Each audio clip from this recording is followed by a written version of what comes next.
우리 앞뒤 옆에 계신 분들과 먼저 인사 나누겠습니다. 한 주 동안 잘 지내셨습니까? 다시 한번 이렇게 인사 나누겠습니다. 더위 어찌 지내셨습니까? 더위 어찌 지내셨습니까? 어떻게 지내긴 어떻게 지내요? 고생하며 지내셨죠? 많이 힘드셨죠?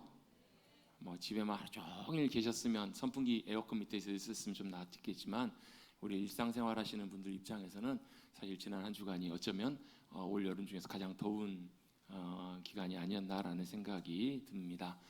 그저께 금요일 날이 입추였죠. 입추가 무슨 뜻인지 아시죠? 가을이 시작되는 절기다. 근데 요즘 젊은 사람들은 입 다물어 추위 오려면 멀었어, 이렇게 농담처럼 얘기를 한다고 합니다. 입추가 왔지만 여전히 아직 많이 덥습니다. 그런데 어제 소나기가 한 30분 정도 내리고 난 다음에 느끼셨죠, 여러분? 어젯밤하고 오늘 아침에 좀 선선한 바람이 좀 불어오는 걸 아마 느끼신 분도 계셨을 것입니다. 그 말은 이제 멀지 않아? 조금만 더 기다리고 버티면 이제 여름 더위도 곧 지나갈 거라는 것을 우리는 기대할 수 있습니다. 여러분, 아무리 여름이 더워도 곧 시간이 지나가면 여름 더위도 지나갑니다. 여러분, 그게 뭘 의미할까요?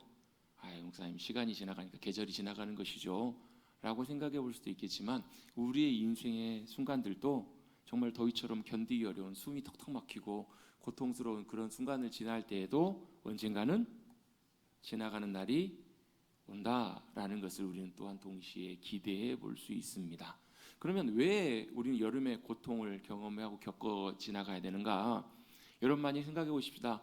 만약에 우리 여름 계절에 여름이 이것처럼 덥지 않고 그냥 선선하게 지나가면 어떤 일들이 일어나게 될까요?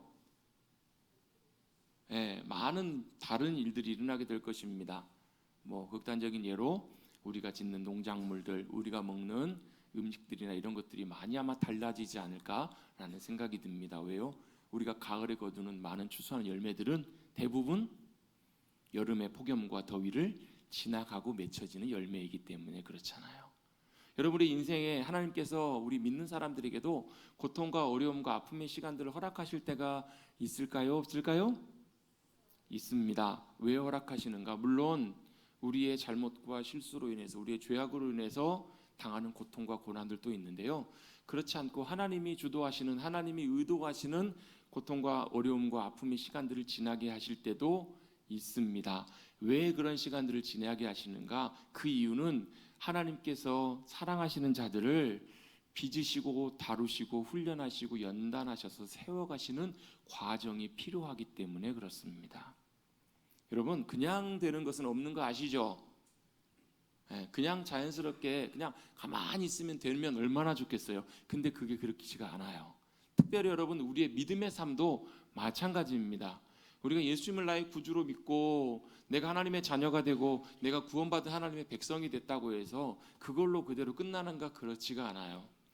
앤드류 머레이라고 하는 남아프리카 공화국 출신의 참 귀한 목사님이 계세요. 신학자이시면서 또 귀한 목사님이신데, 그분이 이제 어린 시절에 유럽으로 이제 공부를, 유학을 떠나서 거기서 하나님 말씀을 공부하고 신학을 공부해서 참 귀한 많은 여러 가지 역할들을, 많은 영적인 유산들을 많이 남기신 분인데, 그분 특별히 책을 많이 쓰셨어요. 한 240권 정도 되는 책을 쓰셨는데 참 귀한 책들이 많아요. 그 중에서 나를 허물고 주님을 세우는 삶이라는 책이 있어요. 그 책에 보면 앞에 이런 부분들을 그 목사님이 설명해 주고 있습니다. 어떤 내용이냐면, 우리가 그리스도인이 되었다고 해서 다 똑같은 그리스도인이 아니라 그리스도인도 두 부류의 그리스도인들이 있다.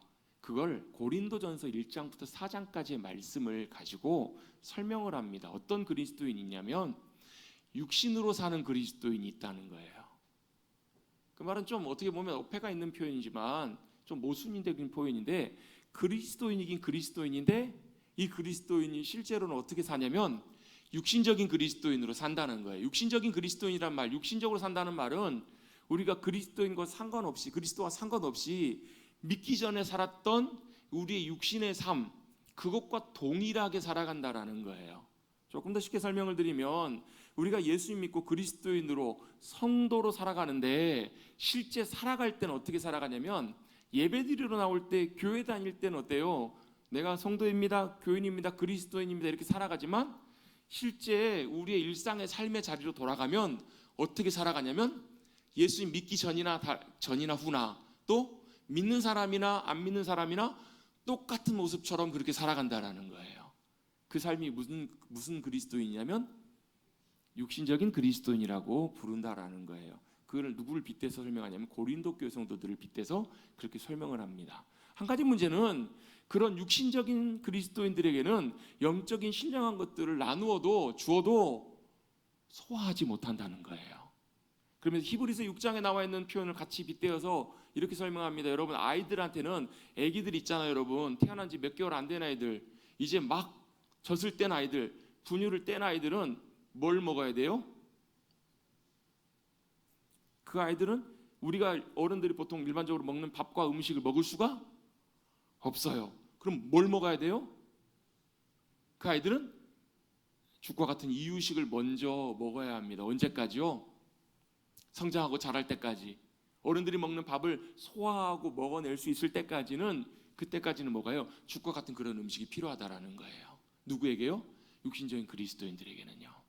그럼 뭐가 필요한가? 이 육신적인 그리스도인들이 어떤 그리스도인이요? 영적인 그리스도인으로 성장하고 변화되어가는 그런 과정이 필요하다라는 거예요. 영적인 그리스도인들은 어떤 그리스도인인가? 우리 안에 계시는 성령님이 나의 삶을 인도하고 계심을 믿고 신뢰하며 순종하며 따라가는 삶. 내 안에 주인이 누구예요? 내가 아니라 그리스도가 되시는 삶을 살아가는 성도들, 그리스도인의 삶을 영적인 그리스도인이라고 표현할 수가 있습니다. 그런데 한 가지 문제가 하나 있습니다. 뭐가 문제냐면 여기 계신 여기도 거의 많은 성도님들 계시는데요. 많은 분들이 나는 누구라고 생각하냐면 영적인 그리스도인이라고 생각한다는 거예요. 근데 실상은 어떨까? 실상은 사실 많은 성도들이 대부분 육신적인 그리스도인의 삶의 모습으로 살아가는 경우들이 훨씬 많아요. 그럼 어떻게 해야 되는가? 어떤 과정이 필요하냐면요, 이 과정이 반드시 지나가야 돼요. 무슨 과정이냐면 하나님이 우리의 믿음의 삶을 훈련하시고 다루어 가시고 빚어가실 때 이 훈련과 다루심의 과정들을 지나가야 우리의 삶이 육신적인 삶에서, 육신적인 그리스도인의 삶에서 영적인 그리스도의 삶으로 성장하고 변화되어 간다. 물론 여러분, 우리의 믿음의 삶의 변화는 우리의 노력으로 되는 것이 아니고 전적으로 하나님의 은혜로 가능해요. 근데 이 하나님의 은혜가 우리 가운데 역사하시고 은혜가 우리를 붙잡아 주시고 우리의 삶을 변화시켜 가시기 위해서는 그냥 되는 것이 아니라 반드시 이 과정들이 필요하고 이 과정들을 지나가야 되는데, 또 한 가지 문제는 성도들이 그러한 과정들을 그렇게 좋아하지 않는다는 거예요. 그 과정들을 상당히 싫어하고 피하기도 하고 많은 경우에 도망을 가기도 합니다. 많은 경우에 중도 포기해버리는 경우들도 참 많이 있습니다. 그런데 우리의 믿음의 삶에는 반드시 이 과정들이 필수적으로 필요하고, 이 과정들을 통해서 뭐가 돼야 되는가? 내 자아가 죽는, 내 옛 자아가 죽고 내 안에 나의 주님이 되시는 그리스도가 사시는 그러한 삶으로 내 삶이 변화되는 그런 훈련의 과정들이 반드시 필요하다라는 거예요. 뭐가 죽어요? 내 본성이 죽는 그런 훈련과 그런 다루심의 과정들이 필요해요. 이게 없으면 내가요, 주님 잘 믿고 믿음으로 살아오는 줄 알았는데 진짜 모습은 여러분 언제 드러나는 줄 아세요? 여러분, 그 사람을 볼 때 그 사람이 어떤 사람인가 보려면 언제 봐야 돼요? 언제를 봐야 되나요? 여러분, 평범한 일상 속에서 여러분 아무 일도 일어나지 않는 그냥 평범한 좋은 상황에서는 그 사람의 진짜 모습이 잘 드러나지 않아요. 언제 그 사람의 진짜 모습이 드러나는가? 위기의 순간에, 정말 엄청난 큰 어떤 상황들이 생겼을 때, 어떤 큰 이런 사건들의 일들이 생겼을 때 그 사람의 진짜 모습이 나와요. 제가 예전에 처음에 운전을 배울 때 누군가가 저에게 그런 얘기를 해준 적이 있어요. 그 사람의 진짜 모습을 보려면 운전할 때 모습을 보면 된다고. 여러분 어떠십니까? 저는 어떨까요? 저는 죄송하지만 두 가지 운전 패턴이 있습니다. 하나는 저 혼자 운전할 때, 하나는 다른 사람들을 태우고 운전할 때. 조금 다릅니다. 제가 목회를 하면서 제일 많이 했던 것 중에 하나가 운전이거든요. 신방 다닐 때, 또 어디 장례를 갈 때, 이렇게 할 때 운전을 해서 한 20년 정도는 꾸준히 계속 그렇게 봉고차 운전들을 계속 해왔던 것 같아요. 딱 달라져요. 스위치 달라지듯이 성도님들 딱 모시고 갈 때는 성도님 생각해서 편안하게 안전하게 가급적이면 그렇게 가려고 노력을 많이 합니다. 성도님들 내리고 혼자 갈 때는 저도 나름 그래도 서울에서 십몇 년 운전했던 사람이라 이번에 휴가 때 휴가 마치고 돌아오면 잠깐 서울을 들렸다 왔는데요. 야, 서울 가니까 확실히 서울 스타일로 운전해야 되겠더라고요. 여러분 그거 아시죠? 서울 스타일의 운전 있는 거 아시죠? 경험해 보신 분들 계실 거예요. 서울에 가서는 그 식대로 운전을 해야 돼요. 근데 이제 저도 전주 내려온 지 거의 이제 10년이 다 돼 가니까 잘 안 되더라고요, 예전처럼. 어때요? 아무튼 잽싸게 잘 빨리빨리 잘 다녀야 돼요. 근데 사람 태고 다닐 때는 사람들을 모시고 다닐 때는 그렇게 잘 운전하지는 않아요. 근데 여러분 여기서 얘기하는 게 뭐예요?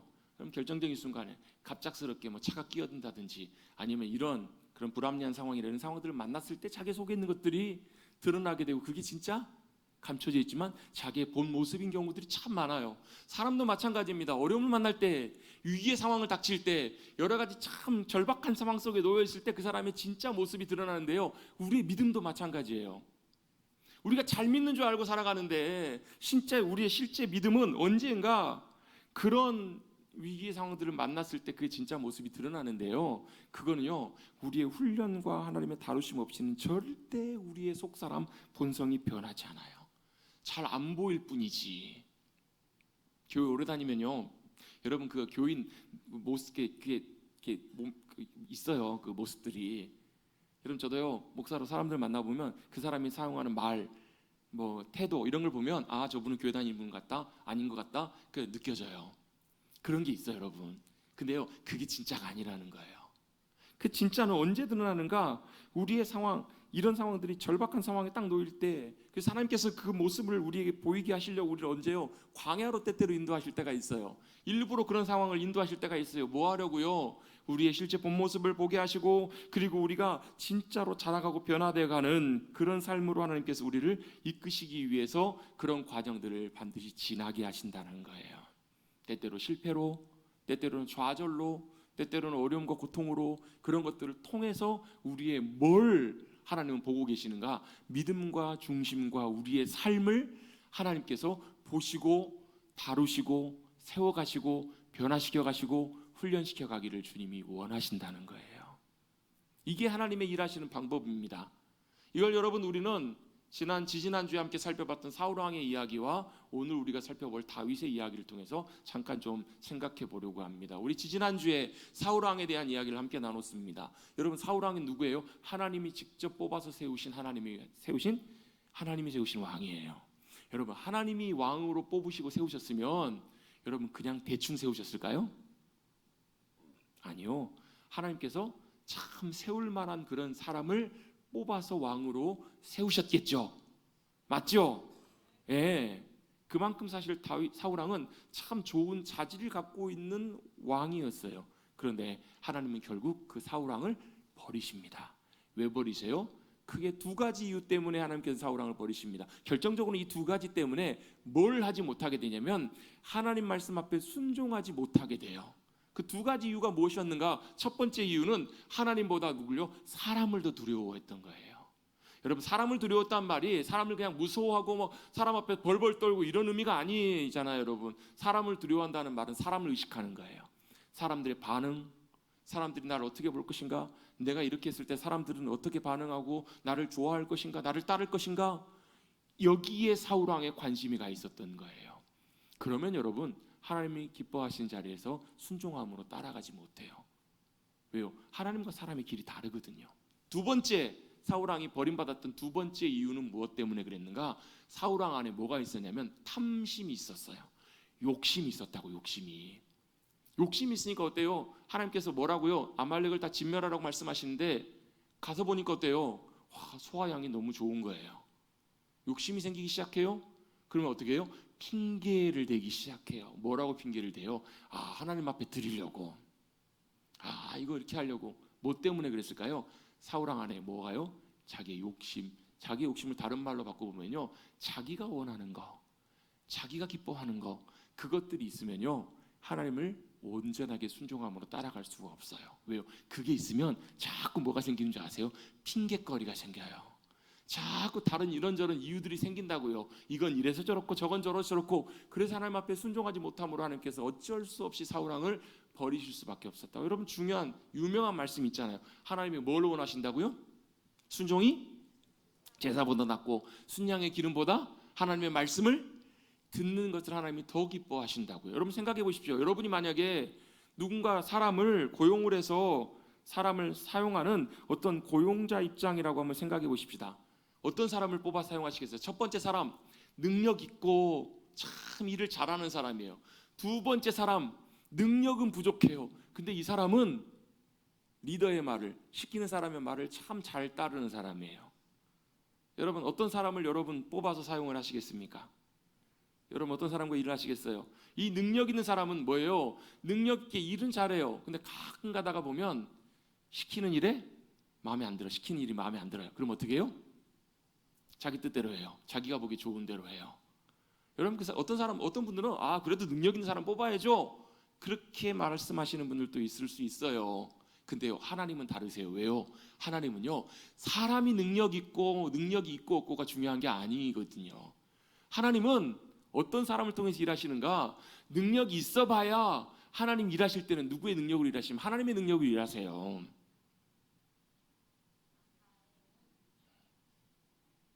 네. 하나님은요 하나님의 일을 하실 때 능력 있는 사람, 일 잘하는 사람, 그 사람을 통해서 일하시는 게 아니고요. 누굴 통해서 일하시냐면 하나님 말씀을 듣고 따라오는 사람, 그 사람들을 통해서 일하세요. 왜요? 능력은 누구에게 계세요? 하나님께로부터 나오는 거거든요. 하나님이 그 능력으로 그 일들을 감당하게 하실 거기 때문에 사람의 능력, 사람 대단해 봐요, 여러분. 여러분 우리 별거 아니에요, 여러분. 그래요, 안 그래요? 우리는 근데 그런 것 같아요. 그런 것 같다고 산다고요. 능력 있는 사람이 일 잘하는 게 더 좋지라고 생각하는데요. 하나님은 그 능력이 하나님 앞에서는 아무 의미가 없어요. 하나님은 어떤 분이세요? 우주보다 크신 분이세요. 여러분 우주가 얼마나요?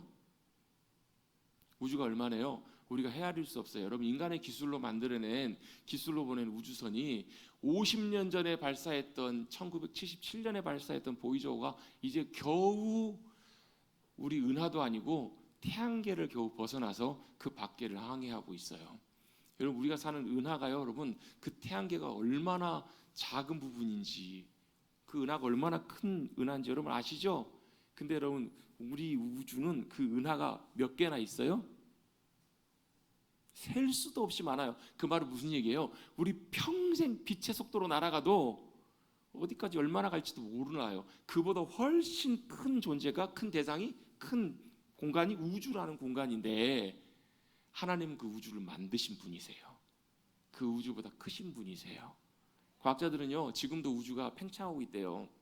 여러분 빅뱅 이론 들어보신 적 있으시죠? 우주가 어떻게 만들어졌다고요? 폭발에 의해서 만들어졌다고. 그래서 우주가 폭발해가지고 여러분 옛날에 여러분 강냉이 아시죠? 옛날에 장터 가보면 뭐예요? 뻥이요 하면서 여러분 강냉이 터뜨려서 팔았잖아요. 다 아시면서 뭘 모르신 것처럼 그러고 계세요. 다 강냉이 세대시잖아요. 강냉이가 어떻게 터져요?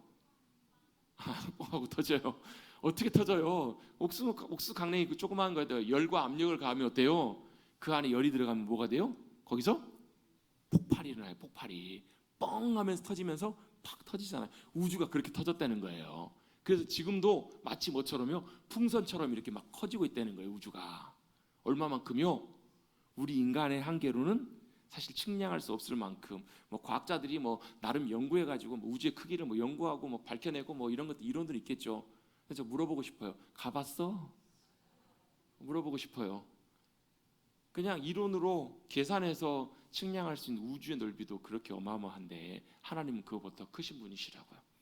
제가 아까 1부 예배 때 이 우주를 풍선으로 설명을 해가지고 했더니 저희 막내가 예배 끝나고 오더니 자기 그 아빠가 풍선 얘기해가지고 풍선이 불고 싶었다고. 풍선밖에 기억을 못하시면 안 돼요. 꼭 설교하면 그런 것만 기억이 남기가 하거든요. 하나님이 그거보다 크신 분이시라고요. 그래요. 하나님의 능력이 그래서 무한하신 분이시기 때문에 사람의 능력이 그렇게 중요하지 않아요. 그 하나님은 누굴 찾으세요? 하나님의 말씀에 순종해 따르는 사람을 찾으셨는데 사울은 거기서 낙제한 거예요. 거기서 더 이상 하나님과 함께할 수 없어서 하나님은 그를 버리십니다. 그것 때문에 사무엘이 얼마나 마음에 애통해하고 슬퍼한 점을 밤새도록 끙끙 앓아요. 하나님이 사무엘을 부르십니다. 야, 그만 일어나. 그리고 뭐 하라고요? 다시 다른 사람을 찾아 세우라는 거예요. 누굴 찾아가요? 그래서 찾아가서 세운 왕이 다윗이에요. 근데 여러분, 다윗이 처음에 하나님께서 사무엘을 통해서 선택하셔서 세워서 기름 부으실 때 나이가요 10대예요. 10대 17쯤 되는 10대라고요 10대에 하나님께서 그 다윗을 왕으로 선택하시 기름 부 여러분, 그 당시에 기름을 부었다는 얘기는 왕이 되었다는 얘기예요. 그런데 여러분, 다윗이 기름 부음을 받고 왕으로 선택받은 다음에 바로 왕이 되었나요? 아니요. 그가 10대의 왕으로 선택되었음에도 불구하고 그가 왕이 된 것은 유다 지파의 리더가 된 것이 30살이고요 30살이고요 실제 이스라엘 전체 왕이 된 것은 37이에요 대략 거의 한 20년 가까운 시간이 지난 다음에 왕의 자리에서 왕의 역할을 감당하게 돼요. 왜 그랬을까요? 하나님이 사울의 케이스를 통해서 다윗은 다른 방법으로 그를 인도하세요. 왜요? 왕으로 선택하고 바로 왕으로 역할을 감당하게 하신 것이 아니라 뭘 하신 거예요? 훈련과 연단에 준비하는 과정을 지나게 하신 거예요. 몇 년 동안요? 거의 20년 가까이. 여러분, 우리는 어떨까요? 우리는 20년 아니요. 하나님은 우리의 삶을 평생의 삶을 놓고요 끊임없이 뭐하고 계시냐면 우리를 뭐하고 계세요? 쫓아다니시면서 우리를 바꾸시기를 원하시고 우리를 준비시키시기 원하시고 우리를 세워가시기를 주님이 원하신다라는 거예요. 그 훈련의 과정이 쉽지는 않아요. 제가 이번에 휴가 기간에 그 이제 아는 지인이 이게 그 집이 8월 달까지 비어 있다고 해가지고 오랜만에 진짜 몇 년 만에 간지 모르겠어요. 동해안 양양을 잠깐 다녀왔어요. 근데 마침 제가 그 빌려주신 분 집을 딱 갔더니 그 앞에 바다를 딱 보니까 제가 군 생활할 때 유격장이 있던 데예요. 그리고 바로 차로 몇 분만 가면 제가 29년 전에 군 생활했던 부대가 있어서 식구들 다 데리고 강제로 제 있었던 부대를 다 한번 구경을 시켜줬습니다. 지금도 옛날 그 건물 그대로 다 있더라고요. 부대 이름과 명칭은 바뀌고 다 했는데 옛날 그때 그 모습이 다 있어요. 무슨 생각 났을까요? 저는 그래도 군 생활을 참 편하게 한 편이에요. 근데 그럼에도 불구하고 옛날 군 생활했을 때 그 생각들이 그대로 30년 전 일인데 엊그저께 일처럼 그대로 다 생각이 나요. 여러분, 군대에 제일 많이 하는 게 뭐예요? 훈련이에요. 왜 훈련을 해요? 군인으로서 역할을 감당하기 위해서, 군인으로서 사명을 잘 하기 위해서 훈련이 필요한 거잖아요. 그것처럼 마찬가지입니다. 하나님께서도 우리의 믿음의 삶을 위해서 하나님께서 믿음의 훈련의 자리로 인도하십니다. 누구도요? 다윗도 그렇게 인도하세요. 다윗 입장에서 보면 이제 왕으로 기름 부음 받았으니까 왕이 되었잖아요. 그죠? 그렇죠? 근데 하나님께서요 그를 왕으로 선택하신 다음에 그를 어디로 이끄시냐면 그때부터 사울 왕에게 쫓기게 하시고 광야로 피하게 하시고 목숨이 왔다 갔다 하는 상황을 지나게 하시고 수많은 위기와 수많은 어려움의 자리로 그를 이끌어 가신다고요. 뭐 하셔서요? 다윗을 미워하셔서요? 아니요. 다윗을 아끼고 사랑하셨기 때문에 그를 그렇게 험난한 자리로 그를 그렇게 데리고 다니세요. 이끄세요. 그러면서 그 위기의 순간마다 어려움의 순간마다 뭘 하세요? 믿음의 삶을 확인시키시고 훈련하시고 준비하는 삶을 살아가도록 그를 이끌어 가셨던 거예요. 여러분, 혹시라도 여러분의 삶에 설상가상 어려움이 생기고 끊임없이 참 하나님께서 나를 힘들게 하신다는 생각이 드시면 하나님이 나를 더 사랑하시나 보다, 하나님이 나를 더 준비시키시려고 하시나 보다, 여러분 이렇게 생각하시면 됩니다. 아셨죠? 예, 다윗을 그렇게 인도하십니다. 오늘 본문에도 보면 어떤 사건이 있는가, 많은 어려움의 과정들을 지나다 결국은 다윗이 어디로까지 도망가냐면요 사울 왕을 피해가지고 블레셋이라는 나라까지 도망가요. 여러분, 블레셋이 어디예요? 다윗이 쓰러뜨렸던 골리앗의 나라예요. 거기까지 이렇게 다윗이 도망을 가요. 우여곡절 끝에 그 블레셋 왕의 신임을 받아서 그 블레셋의 한 장수가 됩니다. 블레셋 왕 아비멜렉이 신하가 돼요. 신하가. 그러니까 신하가 되니까 어떤 일이 벌어지냐면요 이스라엘과 블레셋이 싸우러 나가는데 다윗도 나가야 돼요? 안 나가야 돼요? 다윗도 싸우러 나가야 돼요. 왜요? 블레셋 왕의 신하가 되었으니까요. 자기 따르는 군사들을 데리고 싸우러 나갑니다. 다윗 입장에서 보면 상당히 곤란하고 난처할 수밖에 없는 상황이에요. 왜요? 다윗은 누구예요? 하나님이 이스라엘의 왕으로 기름 부어 세우신 사람이에요. 근데 싸움을 싸우러 나갔어요? 누구 군대로 나가는 거예요? 이스라엘의 대적인 블레셋 군대로 나간 거잖아요. 싸우러 나갔다가 이건 여러분 이겨도 저도 큰 문제예요. 나중에 이기게 되면 나중에 왕이 됐을 때 어떻게 돼요? 무슨 전력이 남아요? 다윗이 대적이었던 블레셋의 군대에 군인으로 쌓았던 전력이 남는 거 아니에요? 이게 무슨 얘기예요? 배신자 아니에요? 배신자. 이런 큰 위기의 상황 속에서 하나님께서 은혜를 베푸셔서 전쟁에 나가지 않도록 블레셋 군대의 신하들의 마음을 움직이세요. 그래서 뭐라고 얘기하냐면, 왕이시여, 다윗이 옛날에 우리의 적이었던 골리앗을 쓰러뜨렸던 대적 아닙니까? 지금 우리 편이라고 함께하고 있지만 싸움터 나갔다가 그가 마음을 돌이켜가지고 이스라엘 편에 붙으면 우리 큰 낭패 아닙니까? 다윗을 전쟁에 데리고 나가시면 안 됩니다. 반대해요. 다윗은 자기 나가겠다는데, 왕에게 충성하겠다는데 누가요? 신하들이 반대해요. 그래서 왕이 어떻게 해요? 다윗아, 알았다. 네 마음 알았으니까 넌 지금 상황이 이러니까 돌아가라 라고 얘기를 해요. 피할 길을 하나님이 내주세요. 피할 길을 내주셔가지고 돌아오게 돼요. 원래 머물렀던 시글락이라고 하는 성으로 돌아오게 되는데, 얼마나 다행이에요. 근데 돌아와 봤더니 더 큰 문제가 생겼어요. 감당하기 어려운 문제가 생겼어요. 무슨 문제가 생겼는가? 오늘 1절에 보시면 다윗과 그의 사람들이 사흘 만에 시글락에 다시 돌아옵니다. 돌아왔더니 그 전쟁에 나간다고 남자들과 싸움에 싸울 수 있는 모든 사람들이 다 나가고 누구만 남았어요? 여자들, 아내들, 또 어린 자녀들만 남아있는 이 시글락에 누가요? 아말렉 사람들이 쳐들어가고 침략해서 그 성을 불사르고 노랗게 가는 거예요. 사람들은 다 사로잡아간 거예요. 재산들은 다 빼앗아가고 짐승과 모든 것들은 빼앗아가고 여자들과 자식들을 다 빼앗아서 끌고 갑니다. 다윗과 3절입니다. 다윗과 그의 사람들이 성읍에 이르러 본즉 그들의 눈에 보인 게 뭐예요? 성읍이 불탔고 자기들의 아내와 자식들을 빼앗긴 거예요. 여러분, 사람들이 제일 분노할 때가 언제예요? 여러분, 애들 있잖아요. 어렸을 때 막 유치원 때, 초등학교 때 애들끼리 막 이렇게 투덕투덕 이제 사소한 일 때문에 다투잖아요. 다투다가 주먹질하고 싸우게 되는 결정적인 그 트리거, 결정적인 방아쇠가 뭐예요? 엄마 건드리는 거예요. 그렇잖아요. 엄마 막 얘기 꺼내기 시작하고 이렇게 되면 어떻게 돼요? 참다가 못 참고 달려들어가지고 주먹질을 해야 돼요. 뭐 때문에 그래요? 가족은 건들면 안 되잖아요. 그렇잖아요. 여러분, 서로 막 아무리 막 그래도 여러분 막 요즘 막 그렇잖아요. 선을 넘지 말라고. 뭐 가족은 건드리지 말라고. 왜요? 가족 건드리면 못 참잖아. 눈이 뒤집어지잖아요. 안 그런가요? 좀 그렇다고 얘기를 해주세요. 그래야 진도가 좀 빨리 나가죠. 가족을 건드리면 안 돼요. 근데 지금 어떤 상황이에요? 다윗뿐만 아니라요, 다윗에게 충성을 다하고 목숨을 걸고 다윗을 따랐던 600명의 용사들도 자기의 아내와 자식들을 다 잃어버린, 빼앗겨버린 그런 상황이에요. 여러분, 뭐 서양 격언에 속담에 그런 말이 있다고 하죠. 제일 미련한 사람은 어미곰과 새끼곰 사이에 서 있는 사람이라고. 왜요? 그 자리에 서 있으면 뼈도 못 추리는 거예요.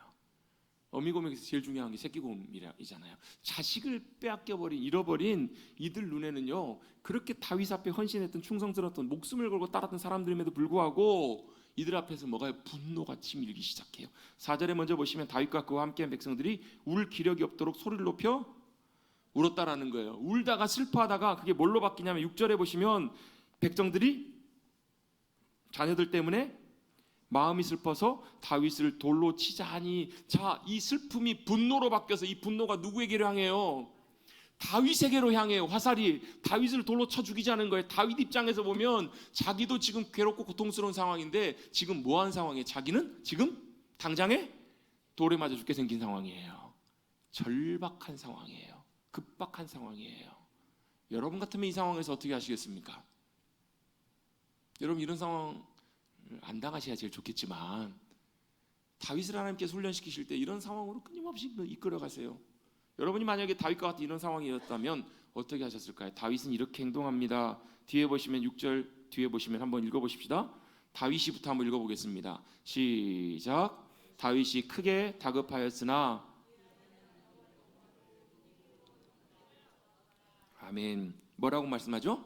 다윗이 크게 다급하였더라. 옛날 개역 한글 성경에 보면 궁급하였으나 뭐예요? 너무 다급하고 마음이 급박하고 힘든 상황이었어요. 근데 그 다윗이 했던 게 뭐냐면 그 절박한 상황, 그 급박한 1분 1초에 목숨이 왔다 갔다 하는 그 상황 속에서 다윗은 뭘 먼저 했는가? 그의 하나님 여호와를 힘입고 용기를 얻었더라. 뭐 했다라는 거예요? 그 급박한 상황에서도 하나님을 찾고 바라봤다는 거예요. 여러분, 제가 몇 주 전에 시편 3편 말씀을 잠깐 언급하면서 시편 3편은 압살롬 아들이 자기 아버지를 배반해가지고 죽이려고 쫓아오는 그 반역의 상황, 신발도 제대로 못 신고 도망가는 그 상황 속에서 도망가다가 지은 시가 시편 3편이라고요. 저 설명드린 거 기억나시죠? 기억 못하시면 제가 찾아봅니다. 예, 1절 2절 말씀해 보면요, 하나님 내 주변에 대적들이 얼마나 대적들이 많았으면 자기 아들도 자기를 배반해 죽이려고 와요. 다윗 입장에서 보면요. 근데 갑자기 그러다가 3절에 다윗이 뭐라고 고백하면 여호와가 나의 방패시고 내 영광이시니 그가 내 머리를 드시는 하나님이십니다. 이렇게 고백해요. 왜 그가 그렇게 고백할 수 있었을까요? 그 절박하고 급박한 상황 속에서 그의 믿음의 눈이 누구에게로 향하냐면 하나님께로 향하여 있던 거예요. 하나님을 봤더니 그럼에도 불구하고 하나님이 자신의 뭐라는 거예요? 방패가 되신다는 거예요. 자신의 승리가 되시고 영광이 되시고 자신의 머리를 드시는 분이시구나. 이걸 다윗이 다시금 깨닫게 돼요. 그래서 어때요? 천만인이 나를 둘러싸 진칠지라도 내가 두려워하지 않겠습니다. 내가 편안히 다리 뻗고 자겠습니다. 여러분, 그 상황에서 잠이 와요? 근데 그 상황에서 잠을 자겠다는 거예요. 왜요? 다윗이 그 은혜를 경험했거든요.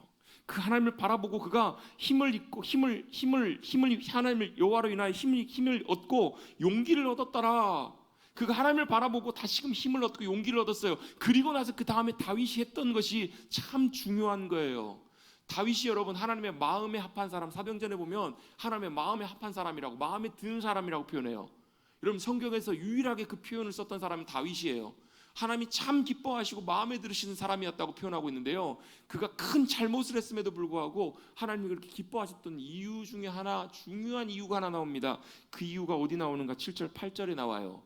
다윗이 급박한 상황 속에서도 어떻게 행동하는가? 7절에 보시면 제사장 아비아달에게 에봇을 가져오게 합니다. 에봇은 제사장이 입는 조끼와 같은 거예요. 그 안에 우림과 둠밈이란 걸 떠서 하나님의 뜻을 분별할 때 사용했던 거예요. 지금 뭐 하겠다라는 거예요?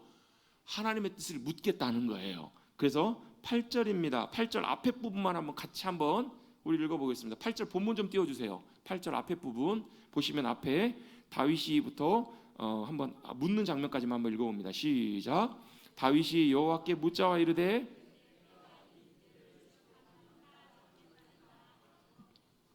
자, 뭐 하고 있냐면요, 여호와께 묻자와 이르되, 다윗이 뭐 하고 있냐면 하나님께 묻고 있습니다. 하나님께 여쭤봐요. 여러분, 자식을 빼앗고요, 아내를 잃었어요. 그럼 뭐 해야 돼요? 지금 뒤도 돌아볼 것, 앞뒤 가릴 것이 아니라 쫓아가야죠. 찾으러 가야 될 거 아니에요. 그죠? 그래요, 안 그래요? 당연한 거예요. 근데 다윗은 그것보다 더 먼저 하고 있는 게 있어요. 여러분, 당연한 일, 중요한 일, 마땅한 일보다 더 먼저 다윗은 뭘 하고 있냐면 여호와 하나님께 묻고 있어요. 하나님께 물어본다고요. 뭘 물어봐요? 따라잡겠습니까? 이게 무슨 말이에요? 쫓아갈까요 말까요? 이거 물어보고 있는 거예요. 쫓아가면 따라잡을까요? 하나님 앞에 묻고 있어요. 이거 물어볼 일이에요, 아니에요? 물어볼 일이 아닌데도 다윗은 묻고 있다고요. 왜 물어볼까요? 여러분, 사람들이 누군가에게 뭘 물어봐요. 왜 물어봐요? 물론 여러분, 제일 먼저는 물어보는 이유는 몰라서 물어보는 거죠. 모르니까 물어보죠. 그렇죠? 모르면 물어보겠죠. 근데 여러분, 여기서 다윗의 이 태도와 행동은요, 그것보다 좀 더 중요한 의미들을 갖고 있습니다. 먼저 다윗이 하나님 앞에 물었다라는 것은 뭘 의미하는가? 그 묻는 물음 안에는요, 다윗의 삶에서는 중요한 주권이 자기에게 있는 것이 아니라 하나님께, 여호와 하나님께 주권이 있다라는 것을 인정하는 자세가 바로 하나님 앞에 묻는 자세예요.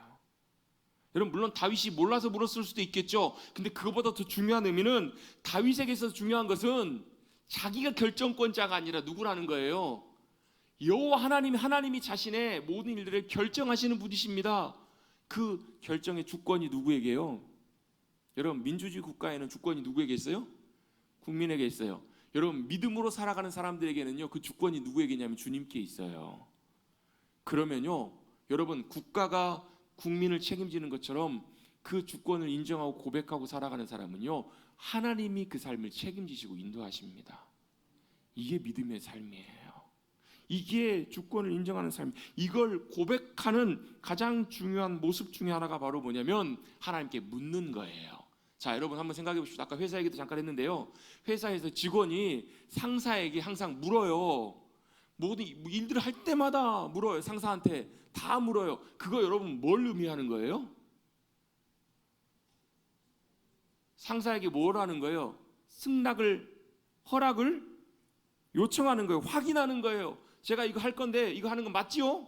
이대로 하면 되겠지요? 라고 묻는 거예요. 그건 뭐 하는 거예요? 상사의 권위를 인정하는 거예요. 주권을 인정하는 거예요. 그걸 의미하겠다라는 거예요. 그래서 말씀하신 대로, 지도하시는 대로, 지시하시는 대로 그대로 그 의도대로 하겠습니다라는 걸 의미하는 뜻이에요. 뭐가 묻는다라는 말이요.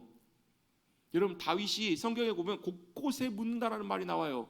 앞에도 나오고요. 뒤에 사무엘 하에 넘어가면요. 사무엘 5장에 보면 블레셋이 쳐들어왔을 때 여러분 저기 쳐들어오면 왕 입장에서는 어떻게 해야 돼요? 당연히 나가서 맞서 싸워야 될 거 아니에요.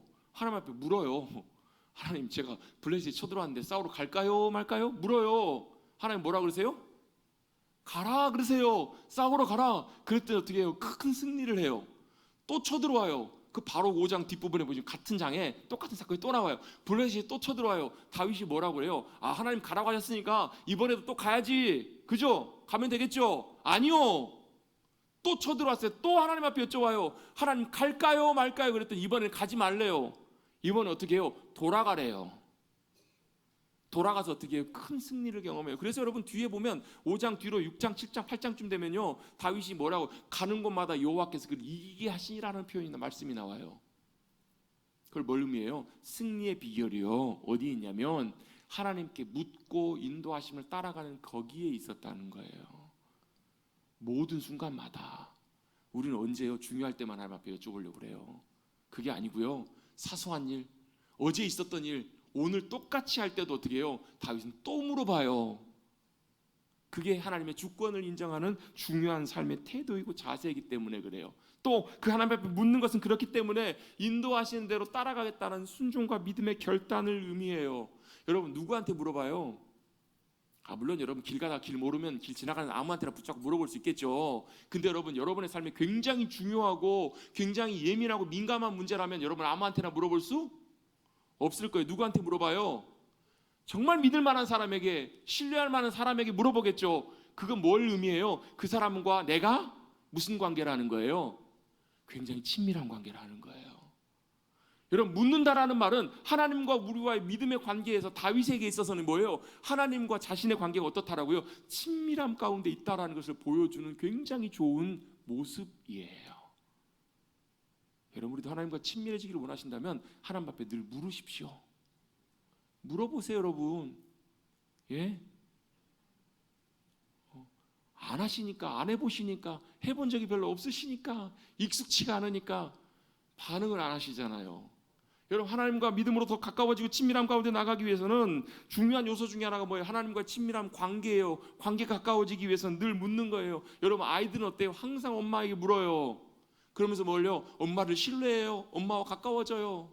여러분 사람과 사람이 처음 만났을 때도 어때요? 물어봐요. 이름이 뭐예요? 집이 어디예요? 왜 물어봐요? 궁금해서 물어보기도 하지만 그 물음을 통해서 뭘요?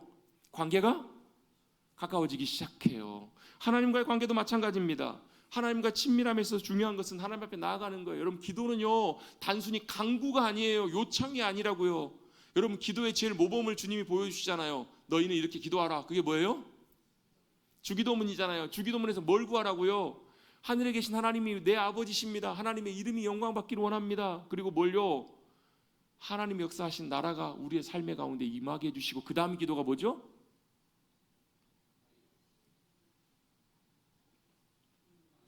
주일날 주기도문을 안 하니까 일부 예배 때도 안 나와요 답이. 뭐예요?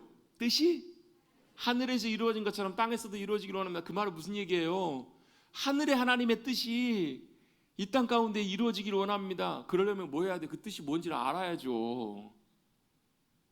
그냥 무조건 막무가내로 구하는 것이 아니고 하나님의 뜻이 무엇이니 우리의 뜻보다 하나님의 뜻이 훨씬 더 선하고 훨씬 더 크고 위대하고 좋은 뜻이잖아요.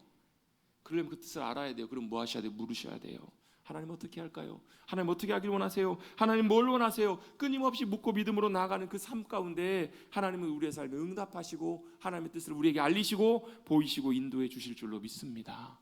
실제로 여러분 시도해 보십시오. 하나님 앞에 늘 물으십시오. 묻고 주님 앞에 나가고 기대하십시오. 어떤 분들은 아예 기대조차도 안 해요.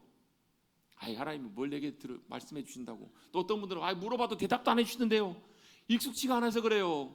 해본 적이 없어서 그래요. 끊임없이 찾고 기다리고 구할 때 하나님께서 알게 하십니다. 그래서 이 묻는 삶의 태도는요, 우리의 삶이 돼야 돼요. 그 말은 다른 말로 바꿔보면 배워들어야 돼요. 다윗이 여러분 이 절박한 위기의 상황 속에서 어떻게 하나님 앞에 물을 수 있었을까? 이건 여러분 그냥 한두 번 해본 게 아니라고요. 삶에서 늘 익숙하게 삶에 배어들었던 거기 때문에 그래요. 여러분 우리의 믿음의 삶이 그렇게 잘 훈련되고 배어들어 있을 때 결정적인 순간에 하나님 앞에 묻고 하나님 앞에 나아가 그 인격적으로 우리 가운데 함께 하시는 그 주님을 만나고 그 주님의 뜻을 분별하고 믿음으로 따라갈 수 있는 믿음의 훈련들이 되는 거예요. 여러분 우리가 살아가는 시대가 어떤 시대예요? 제일 많이 사용하는 게 AI 시대잖아요. 여러분 AI 시대가 어떤 건지 아세요? 여러분 그냥 단순히 여러분 챗 GPT한테 뭐 물어보고 답하고 이런 정도가 아니고요. 진짜 무서운 시대로 살아가요. 한 2주 전인가요? 뉴스에 그런 뉴스가 났어요. 통제된 환경 속에서 그 말은 무슨 얘기냐면 AI가 딱 거기서만 활동을 해야 되는데 자기가 그 통제된 그걸 뚫고 외부 인터넷으로 나가가지고 사이트를 해킹한 사건이 있었어요. 그 말은 뭘 의미하냐면요. 인공지능이 맘만 먹으면 언제든지 어디든지 자기 마음대로 할 수 있다는 것을 의미해요. 심지어는요 그걸 하기 위해서 자기가 사람인 것처럼 아이디를 만들어가지고 회원가입을 해가지고 그 사이트를 해킹하는 그런 사건까지 일어났어요. 머지않아 여러분 그런 일들이 뭐 몇 년 후 일이 아니고요 정말 가깝게 일어난 일들이에요. 얼마 전에 격투기를 봤는데요 로봇끼리 격투기를 해요. 로봇끼리 격투기를 해요. 사람끼리 뭐 권투하고 킥복싱 하는 게 아니라 로봇끼리 서로 싸워요. 여러분 거기에 AI가 맘만 먹고 여러분 접근하고 들어가면 어떤 일이 벌어질까요? 그 로봇끼리 싸우는 게 아니라 그 로봇이 옛날에 여러분 30년 전 40년 전에 개봉했던 터미네이터 영화 아시죠? 34년 전에 개봉했던 터미네이터 2 42년 전에 개봉했던 터미네이터 1 그 여러분 상상 속에 있었던 일들이 여러분 진짜 언제 어떻게 일어날지 모르는 시대를 우리가 살아가요. 그런 시대를 산다고요. 여러분 좀 더 다른 얘기 말고 우리 신앙의 얘기만 봅시다. 제가 얼마 전에 AI 세미나를 다녀왔어요. 거기서 여러분 AI에다가요 주석과 이런 것들을 다 올리면요 기가 막히게 정리해 줍니다. 설명해 줍니다. 그게요. 옛날엔 좀 어설펐는데요. 지금은 딱 자기가 정해준 범위 내에서 설교문 딱 올려놓고 만들면요 기가 막힌 설교, 사람이 만든 것보다 더 여러분 더 매끈하고 완벽한 설교문 만들어내요. 앞으로는 그런 시대에 여러분 듣기 원하는 설교 있잖아요. 원하는 대로 AI가 쫙 만들어줘가지고 목사도 필요 없어요. 화면에요. 지금은 여러분 인공지능 AI 영상 보면 티가 나요 안 나요? 좀 티가 나요. 조금 있으면 여러분 티가 거의 안 날 거예요. 완벽한 저보다 훨씬 더 잘생긴 목사가 여러분이 듣기 좋은 정말 듣고 싶은 그런 잘 매끈하게 만들어진 설교를 가지고 여러분 여기서 설교하면 여러분 어떨까요? 여러분 그 시대가 여러분 멀지 않았다니까 진짜요. 뭐 가능해 지금도 가능해요. 그러면 여러분 무슨 일까지 생기는 줄 아세요? 나중에는 AI가 하나님처럼 그렇게 사람들을 미혹할 수 있는 그런 시대가 여러분 진짜 멀지 않아 와요. 여러분 그런 시대로 우리는 살아가고 있어요. 뭐 해야 돼요? 우리 영적으로 깨어 있어야 돼요. 그리고 하나님 살아계신 그분을 인격적으로 우리가 만나고 경험해야 돼요. 그리고 우리의 삶에 여전히 역사하고 함께하고 계시는 그 은혜를 경험해야 된다고요. 그걸 하기 위해서 뭘요? 다윗처럼 하나님을 경외함으로 주님 앞에 믿음으로 나아가 묻고 그분의 인도하심을 따라가는 삶을 배우고 훈련하는 것들 이런 것들이 여러분 너무너무 중요한 그런 우리의 믿음의 삶의 앞으로의 또 과제와 숙제가 될 거예요. 여러분 저도요 마음이 많이 급해요. 지금 여러분 그냥 이렇게 쉽게 넘어갈 수 있는 그런 시대와 상황들이 아니에요. 여러분 정말 여러분 절박한 상황 정말 쉽지 않은 상황 속에 우리가 놓여 있어요. 여러분 다윗의 삶을 통해서 중요한 것들을 배우십시다. 하나님 앞에 믿음으로 나아가 묻고 하나님이 인도하십니까? 만약에 여러분 다윗이 묻는다는 얘기는 하나님이 가지 말라고 하면 안 갈 수도 있다라는 것을 전제해요. 그런 믿음의 자세로 믿음으로 나갔던 다윗의 삶을 통해서 하나님이 함께 하시고 그의 삶에 응답하시고 역사하셔서 그의 삶을 이끄셨던 것처럼 여러분 우리의 믿음의 삶에서도 하나님 앞에 나가셔서 하나님 앞에 묻고 믿음으로 순종하는 삶을 통해서 그 주님을 더 귀하게 만나고 경험하시는 그래서 주님과 동행해 가시는 믿음의 산 믿음의 역사를 경험하고 살아가시는 사랑하는 성도님들 되시기를 주님의 이름으로 축복합니다. 그게 아니라면 여러분 머지않아 여러분 우리도 그냥 결국 우리의 신앙생활 하다가 언제 어떻게 흘러가는 대로 시대 흘러가는 대로 휩쓸려 갈지도 우리는 모르겠어요. 여러분 그때를 앞서서 빨리 여러분 믿음으로 깨어서 잘 준비하시고 여러분 인격적으로 살아계신 하나님을 더 귀하게 만나시고 가까워지셔서 그 주님과 믿음으로 동행하며 승리하며 나가시는 하나님이 살아계셔서 내 삶에 지금도 여전히 역사하시는구나, 일하시는구나, 그 놀라운 은혜를 경험하시는 우리 사랑하는 성도님들 되시기를 주님의 이름으로 축복합니다. 하나님이 기뻐하셨던 다윗처럼 우리도 하나님의 마음에 합한 사람으로 다윗으로 믿음으로 주님과 동행하며 나가시는 우리 모두가 되시기를 다시 한번 주님의 이름으로 축복합니다. 하나님 감사합니다.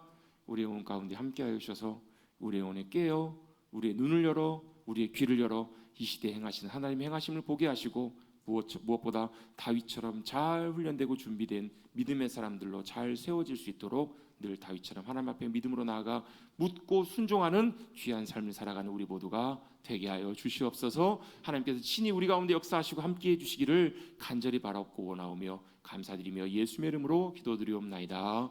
아멘.